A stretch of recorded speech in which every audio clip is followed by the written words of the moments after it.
नमस्कार प्यारे साथियों, आज हम आपको उज्जैनी नरेश विक्रमादित्य के बारे में कई महत्वपूर्ण जानकारी से रूबरू करवाने जा रहे हैं। सम्राट विक्रमादित्य एक ऐसे राजा थे जिनकी वजह से भारत को सोने की चिड़िया कहा जाता था। भारत देश को सोने की चिड़िया का दर्जा दिलाने में कई और भी राजाओं का योगदान है। हिंदुस्तान में कई राजाओं ने राज किया जो अपने गुणों के कारण प्रसिद्ध हुए, लेकिन हम आपको हिंदुस्तान के एक ऐसे सम्राट के बारे में बता रहे हैं जिनके व्यक्तित्व और गुणों से सभी प्रभावित थे। यह राजा अन्य कई राजाओं से महान थे और एक ऐसे सम्राट जिनकी न्यायप्रियता के चर्चे आम नागरिक से लेकर देवताओं में भी थे। यहाँ तक कि देवता भी इनसे न्याय करवाने धरती पर आते थे और यह राजा उनका न्याय भी करते थे।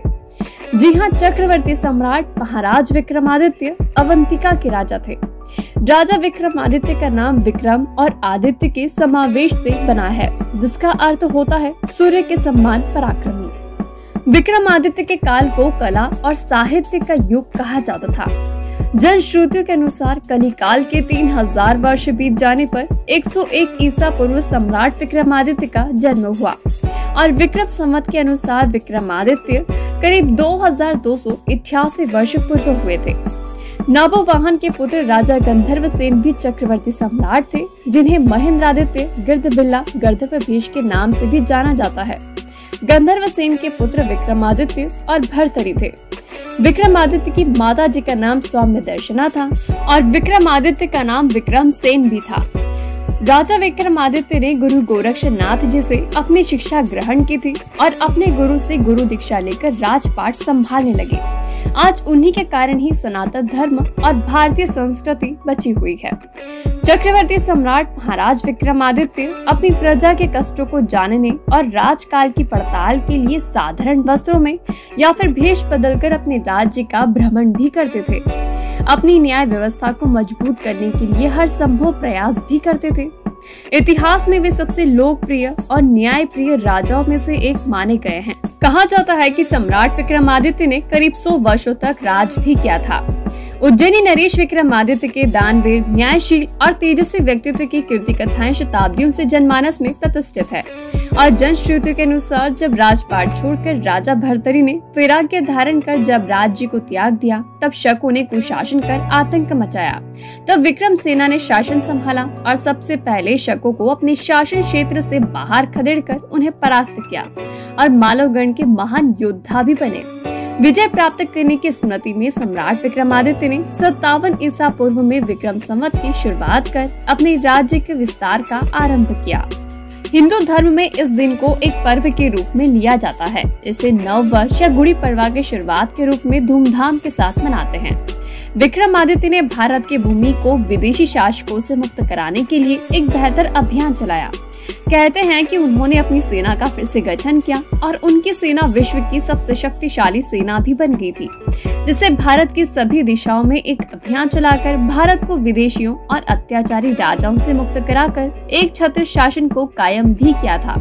जनश्रुति के अनुसार ऐसा कहा जाता है कि विक्रमादित्य ने मालवा, उज्जैन और भारत भूमि को विदेशी शासकों से मुक्त कराकर स्वतंत्रता संग्राम का शंखनाद किया था और सम्राट विक्रमादित्य की सेना में करीब 3 करोड़ पैदल सैनिक, 10 करोड़ अश्व, 24,600 गज और 4 लाख नौकाएं, 5 करोड़ अश्वरोही सैनिक और 20 लाख जहाज भी थे। और यह सब इसलिए हुआ क्योंकि भारत में किसी भी राजा को उनके सामर्थ्य के अनुसार राज्य विस्तार की परंपरा थी, जो अश्वमेध यज्ञ के नाम से जानी जाती थी और उनसे पूर्व में अनेकों राजाओं के द्वारा यह होता रहा है। राम युग में भी इसका वर्णन मिलता है और कई उदाहरण बताते हैं कि विक्रमादित्य की अन्य राज्यों से संध्या मात्र प्राप्त कर लेने तक के सीमित नहीं थी, बल्कि उन राज्यों में समाज सुव्यवस्था, शिक्षा का विस्तार, न्याय और लोक कल्याण कार्यों की प्रमुखता को भी संधिकृत किया जाता था। अरब देशों में उनकी कीर्ति इसलिए है क्योंकि वहाँ का व्याप्त अनाचार को भी सम्राट विक्रमादित्य ने ही समाप्त करवाया था।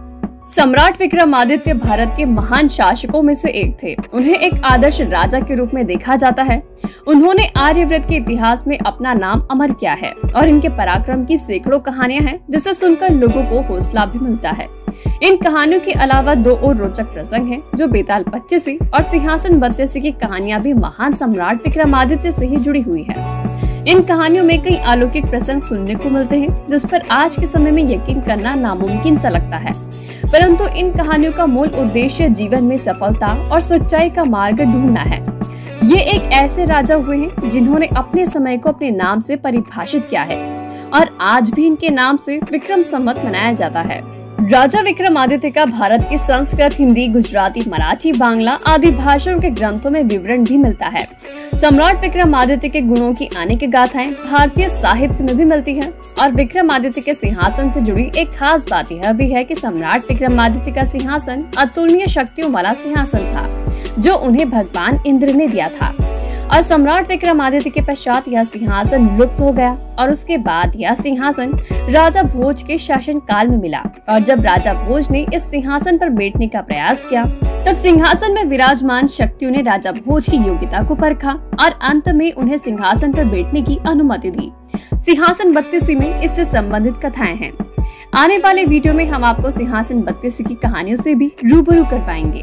क्या आप जानते हैं सम्राट विक्रमादित्य के दरबार में 9 रत्न भी मौजूद थे, जो इस प्रकार है: धन्वंतरी, शपनाक, अमर सिंह, शंकु, बेताल भट्ट, घटकरपर, वराहमिहिर, वररुचि और कालिदास।